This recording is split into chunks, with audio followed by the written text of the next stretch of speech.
আসসালামু আলাইকুম। সংবাদে আপনাদের সবাইকে স্বাগত জানাচ্ছি। আমি ফিরোজ তোহা। শুরুতেই সংবাদ শিরোনাম। বাংলাদেশের সর্বশেষ গুরুত্বপূর্ণ আপডেট সংবাদে আপনাকে স্বাগত। শুরুতেই সংবাদ শিরোনাম, পরে বিস্তারিত। প্রথমেই জানাবো, মিটফোর্ডের সামনে বিএনপি নেতারা ব্যবসায়ীকে হত্যার ঘটনায় ঢাবিতে বিক্ষোভ। পুরান ঢাকার sir Salimullah medical college Mitford হাসপাতালে ৩ নম্বর ফটকে নৃশংস হত্যাকাণ্ডের ঘটনা ঘটে। ভাঙাড়ি ব্যবসায়ী লালচাঁদ ওরফে সোহাগকে পিটিয়ে মাথা থেতলে নির্মমভাবে হত্যা করেছে বিএনপির নেতারা। নৃশংস হত্যাকাণ্ডের প্রতিবাদে বিক্ষোভ মিছিল করেছে ঢাকা বিশ্ববিদ্যালয় শিক্ষার্থীরা। সময় তারা হত্যাকাণ্ডের বিচার নিশ্চিতে দাবি জানায়। আজ সন্ধ্যা ৮টার দিকে বিশ্ববিদ্যালয় হলপাড়া থেকে বিক্ষোভ মিছিলটি শুরু হয়েছে। পরে ভিসি চত্বরে এসে সমাবেশ করে রাজু ভাস্কর্যের পাদদেশে মিছিলটি শেষ হয়। গাজায় ত্রাণ নিতে গিয়ে নিহত ৭৯৮ জন ফিলিস্তিনি, বলছে জাতিসংঘ। গাজায় ত্রাণ সংগ্রহের সময় অন্তত ৭৯৮ জন নিহত হয়েছে বলে জানিয়েছে জাতিসংঘের মানবাধিকার দপ্তর OHCHR। আজ সুইজারল্যান্ডের জেনেভায় এক সংবাদ সম্মেলনে এই তথ্য জানানো হয়েছে।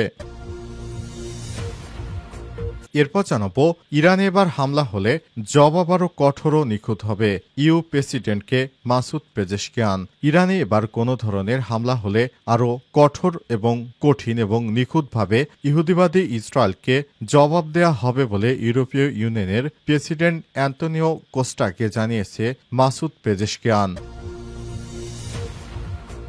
এদিকে ইউক্রেনকে প্রথমবারের মতো সরাসরি অস্ত্র দিচ্ছে ডোনাল্ড ট্রাম্প। প্রেসিডেন্ট ক্ষমতা ব্যবহার করে এই প্রথমবারের মতো সরাসরি যুক্তরাষ্ট্রের অস্ত্রভাণ্ডার থেকে ইউক্রেনকে অস্ত্র দিচ্ছে ডোনাল্ড ট্রাম্প। ন্যাটো জোটের মাধ্যমে অস্ত্র পাঠানো হবে বলেও জানান তিনি।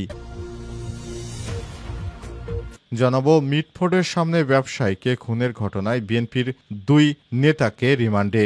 রাজধানীর পুরান ঢাকায় মিটফোর্ড হাসপাতালের সামনে লালচাঁদ ওরফে সোহাগ ৩৯ নামে এক ব্যবসায়ীকে পিটিয়ে হত্যার ঘটনায় ২ বিএনপি নেতা আসামিকে রিমান্ড মঞ্জুর করেছে আদালত। আজ ঢাকার মেট্রোপলিটন ম্যাজিস্ট্রেট আদালত মাহমুদুল হাসান মাহিন ৫ দিন ও তারেক রহমানকে ২ দিনের রিমান্ড মঞ্জুর করেছে।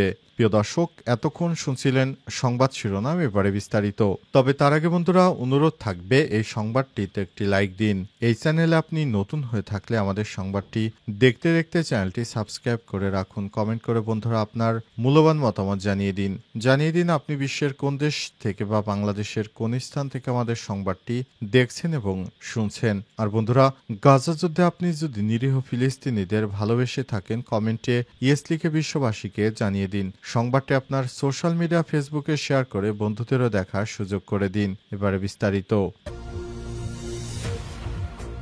মিটফোর্ডের সামনে বিএনপি নেতারা ব্যবসায়ীকে হত্যার ঘটনায় ঢাবিতে বিক্ষোভ। পুরান ঢাকার sir Salimullah medical college Mitford হাসপাতালে ৩ নম্বর ফটকে নৃশংস হত্যাকাণ্ডের ঘটনা ঘটে। ভাঙাড়ি ব্যবসায়ী লালচাঁদ ওরফে সোহাগকে পিটিয়ে মাথা থেতলে নির্মমভাবে হত্যা করেছে বিএনপির নেতারা। নৃশংস হত্যাকাণ্ডের প্রতিবাদে বিক্ষোভ মিছিল করেছে ঢাকা বিশ্ববিদ্যালয় শিক্ষার্থীরা। সময় তারা হত্যাকাণ্ডের বিচার নিশ্চিতে দাবি জানায়। আজ সন্ধ্যা ৮টার দিকে বিশ্ববিদ্যালয় হলপাড়া থেকে বিক্ষোভ মিছিলটি শুরু হয়েছে। পরে ভিসি চত্বরে এসে সমাবেশ করে রাজু ভাস্কর্যের পাদদেশে মিছিলটি শেষ হয়। এ সময় শিক্ষার্থীরা আবু সাইদ মুগ্ধ, শেষ হয়নি যুদ্ধ, যুবদলের চাঁদাবাজরা হুঁশিয়ার সাবধান, যুবদলের সন্ত্রাস রুখে দেবে ছাত্র সমাজ, বিএনপির সন্ত্রাসের হুঁশিয়ার সাবধান, আমার ভাই মরল কেন, তারেক রহমান জবাব দে, মিটফোর্ডে খুন কেন, তারেক জবাব দে, সারা দেশে সন্ত্রাস কেন, তারেক তুই জবাব দে, বিএনপি জবাব দে, জালো রে জালো, আগুন জ্বলো ইত্যাদি স্লোগান দিতে থাকেন। ইসলামিক স্টাডিজ বিভাগের শিক্ষার্থী এবি জুবাইর বলেছেন, সারা দেশে চাঁদাবাজদের অভয়ারণ্যে পরিণত হয়েছে। প্রত্যেকটা জেলায় জেলায় বন্দরে বন্দরে নির্বিচারে চাঁদাবাজ করছে বিএনপির এই কুখ্যাত তারেকের বাহিনী। গত পরশুদিন পুরান ঢাকায় চাঁদা না দেয় মধ্যযুগীয় কায়দায় পাথর মেরে একজনকে হত্যা করেছে যুবদল। কোনো মিডিয়াতে ঘটনাটি প্রকাশিত হয়নি। সোশ্যাল মিডিয়ায় না আসলে আমরা জানতে পারতাম না। এই নৃশংস হত্যাকাণ্ডের বিচার করতে হবে। তারেককে উদ্দেশ্য করে এবি জুবাইর বলেছেন, আমাদের দেশে চাঁদাবাজি হয়, খুন হয়, আর লন্ডন থেকে ফোন করে বলা হয়, বোন আমি তারেক বলছি, তারেক আপনাকে বলছি এই নাটক বন্ধ কর, আপনার দল সামলান, ছাত্রদল যুবদল, আপনার নতুন বাংলাদেশ আওয়ামী লীগের পদাঙ্ক অনুসরণ করবেন না, নয়তো আওয়ামী লীগে যে পরিণতি হয়েছে আপনারও একই পরিণতি হবে। বিএনপিকে উদ্দেশ্য করে ছাত্র অধিকার পরিষদের সভাপতি বিন ইয়ামিন মোল্লা আরও বলেছেন, আপনারা নিজেদের রাজনীতির গুণগত পরিবর্তন আনতে পারছেন না। আমরা আপনাদের শত্রু না। আপনারা মজলুম ছিলেন, জালিম হয়েন না। আল্লাহর আরশ কিন্তু আবার কেঁপে উঠবে। বিয়ে না দেয় বাবাকে পিটে হত্যা করেছেন আপনারা। চাঁদা না দেয় জাহিলিয়াতের মতো পাথর মেরে হত্যা করা হয়েছে। এই অত্যাচার কেউ সইবে না। নতুন বাংলাদেশ গঠন করার স্বপ্ন ছিনতাই হতে দেয়া যাবে না। তারেক বিদেশে বসে ষড়যন্ত্র করছে বলে অভিযোগ করেন তারা। গাজায় ত্রাণ নিতে গিয়ে নিহত 798 জন ফিলিস্তিনি, বলছে জাতিসংঘ।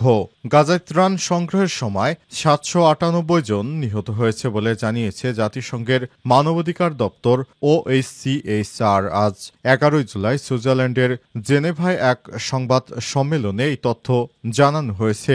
OHCHR এর মুখপাত্র রাবিনা শামসাদানি বলেছেন, 7 জুলাই পর্যন্ত আমরা 798 জন নিহত হওয়ার ঘটনা নথিভুক্ত করেছে এবং এর মধ্যে 615 জন যুক্তরাষ্ট্রে ইসরায়েল পরিচালিত গাজা হিউম্যানিটেরিয়ান ফাউন্ডেশন বা GHF পরিচালিত সহায়তা কেন্দ্রের আশপাশে এবং বাকি 183 জন জাতিসংঘ সহ অন্যান্য ত্রাণ সহায়তা কেন্দ্রে নিহত হয়েছে। যুক্তরাষ্ট্র ও ইসরায়েলি পরিচালিত GHF গাজায় সরাসরি ত্রাণ বিতরণ করছে, যেখানে তারা মার্কিন বেসরকারি নিরাপত্তা ও সংস্থাগুলোকে সহায়তা নিচ্ছে। এই প্রক্রিয়ায় জাতিসংঘের নেতৃত্বাধীন ত্রাণ বিতরণ ব্যবস্থাকে পাশ কাটানো হচ্ছে। এ ব্যাপারে ইসরায়েল দাবি করেছে, পূর্বে ত্রাণ কার্যক্রম ব্যবস্থায় হামাস যোদ্ধারা ত্রাণ সরিয়ে নিচ্ছিল। তবে জাতিসংঘের এই নতুন ব্যবস্থাকে সহায়তার নিরাপত্তাহীনতা, পরিবেশ এবং মানবিক সহায়তার পক্ষপাতহীনতার নীতিতে লঙ্ঘন বলে উল্লেখ করেছে।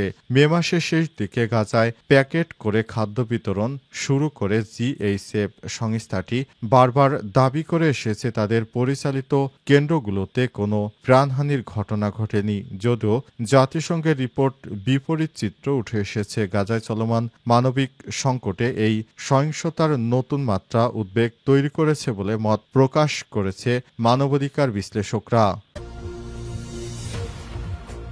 ইরানে এবার হামলা হলে জবাব আরও কঠোর ও নিখুঁত হবে বললেন মাসুদ পেজেশকিয়ান।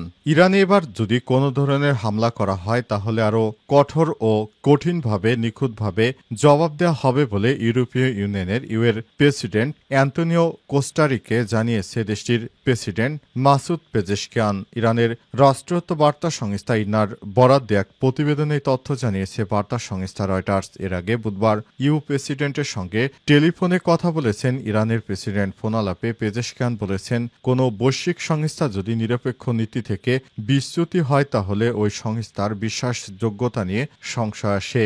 IAEA আমাদের পরমাণু প্রকল্প নিয়ে তার দ্বিমুখী নীতি পরিবর্তন করবে কিনা তার উপর এই সংস্থাটির সঙ্গে আমাদের সম্পর্ক পুনঃস্থাপন বিষয়টি নির্ভর করছে। প্রেসিডেন্ট পেজেশকিয়ান আরও বলেছেন, ইরানের উপর আর কোনো ধরনের হামলা হলে জবাব আরও কঠোর ও নিখুঁতভাবে দেওয়া হবে। গত জুন মাসের প্রথম সপ্তাহে ইরানের পরমাণু প্রকল্প নিয়ে একটি প্রতিবেদন প্রকাশ করে IAEA। সেখানে বলা হয়েছে, ইরানের কাছে প্রায় 450 কেজি ইউরেনিয়াম আছে এবং সেই ইউরেনিয়াম 60% বিশুদ্ধ। এই বিশুদ্ধতার মান যদি 90% উন্নীত করা যায় তাহলে অনায়াসেই এই ইউরেনিয়াম দিয়ে পরমাণু বোমা বানানো সম্ভব। IAEA এর এই প্রতিবেদন প্রকাশের এক সপ্তাহ পর 13 জুন ইরানের বিমান অভিযান শুরু করে ইসরায়েল। জবাবে ইসরায়েলকে লক্ষ্য করে ক্ষেপণাস্ত্র হামলা শুরু করে ইরানও। পরে যুক্তরাষ্ট্রের হস্তক্ষেপে শেষ হয় ইরান ইসরায়েল 12 দিনের সংঘাত। তার আগে ইরানের 3টি পরমাণু স্থাপনা লক্ষ্য করে বাংকার ব্লাস্টার বোমা ফেলে যুক্তরাষ্ট্র। ইরান ইসরায়েল সংঘাতের বাধার পর তেহরান অভিযোগ করেছিল ইরানের পরমাণু প্রকল্প নিয়ে জাতিসংঘের পরমাণু পর্যবেক্ষণ সংস্থার প্রতিবেদন নিরপেক্ষ ছিল না এবং তাদের প্রতিবেদন ইসরায়েলকে হামলার অজুহাত তুলে দেয়। ইউক্রেনকে প্রথমবারের মতো সরাসরি অস্ত্র দিচ্ছে ডোনাল্ড ট্রাম্প। প্রেসিডেন্ট ক্ষমতা ব্যবহার করেই প্রথমবারের মতো সরাসরি যুক্তরাষ্ট্রের অস্ত্র ভাণ্ডার থেকে ইউক্রেনকে অস্ত্র দিতে চলেছেন ডোনাল্ড ট্রাম্প। ন্যাটো জোটের মাধ্যমে অস্ত্র পাঠানো হবে বলে জানান তিনি। আজ মার্কিন সংবাদ মাধ্যম NBC-কে ট্রাম্প জানিয়েছে, যুক্তরাষ্ট্র থেকে অস্ত্র পাঠানোর বিষয়টি ন্যাটো জোট ও ইউক্রেনের সঙ্গে ওয়াশিংটনের একটি চুক্তি হয়েছে। ওই চুক্তি ন্যাটোর মাধ্যমে ইউক্রেনকে অস্ত্র দেবে যুক্তরাষ্ট্র, খরচ দেবে জোট। ট্রাম্প আরও বলেছেন, আমরা অস্ত্র পাঠাচ্ছি ন্যাটোকে, আর ন্যাটো এসব অস্ত্রর দাম 100% পরিশোধ করেছে। সুতরাং আমরা যা করছি তা হলো যে অস্ত্রগুলো বাইরে যাচ্ছে সেগুলো ন্যাটোর কাছে যাচ্ছে। এরপর ন্যাটো সেগুলো ইউক্রেনকে দেবে, আর অস্ত্রগুলোর মূল্য ন্যাটো পরিশোধ করবে। সব অস্ত্রের মধ্যে থাকতে পারে প্যাট্রিয়ট ক্ষেপণাস্ত্রের মতো প্রতিরক্ষামূলক ব্যবস্থা এবং মাঝারি পাল্লার আক্রমণাত্মক রকেট। তবে কোনো অস্ত্র চূড়ান্ত হয়েছে কিনা সে বিষয়ে কোনো তথ্য জানাননি ডোনাল্ড ট্রাম্প। ডোনাল্ড ট্রাম্প আরও জানিয়েছেন, আমরা সরাসরি ইউক্রেনকে অস্ত্র দিচ্ছি না, অস্ত্র দেয়া হচ্ছে, সরাসরি দেওয়া হচ্ছে ন্যাটো জোটকে। তারাই এই অস্ত্র কিভাবে কি করবে, কাকে কাকে দিবে, কিভাবে বন্টন করবে, বিষয়টি তারাই সিদ্ধান্ত নেবে বলে জানিয়েছেন যুক্তরাষ্ট্রের president Donald Trump. Donald Trump ক্ষমতায় আসার পর ইউক্রেনকে কোনরূপ সহায়তা করবে না বলে একটি ঘোষণা দিয়েছিল, কিন্তু অবশেষে দেখা গেল ন্যাটোর চাপে পড়ে যুক্তরাষ্ট্রের প্রেসিডেন্ট ডোনাল্ড ট্রাম্পও ইউক্রেনকে অস্ত্র সহায়তা দিতে শুরু করেছে, যেটি অত্যন্ত ঘৃণিত একটি কাজ। রাশিয়ার বিরুদ্ধে যুক্তরাষ্ট্রের অস্ত্র দেয়া এটি খুবই খারাপ একটি বিষয়, কারণ রাশিয়াও ইউক্রেনকে কোনোভাবেই ছাড় দেবে না, কোনোভাবে ইউক্রেনকে এই ধরনের হত্যাযজ্ঞ থেকে থামাতে পারবে না।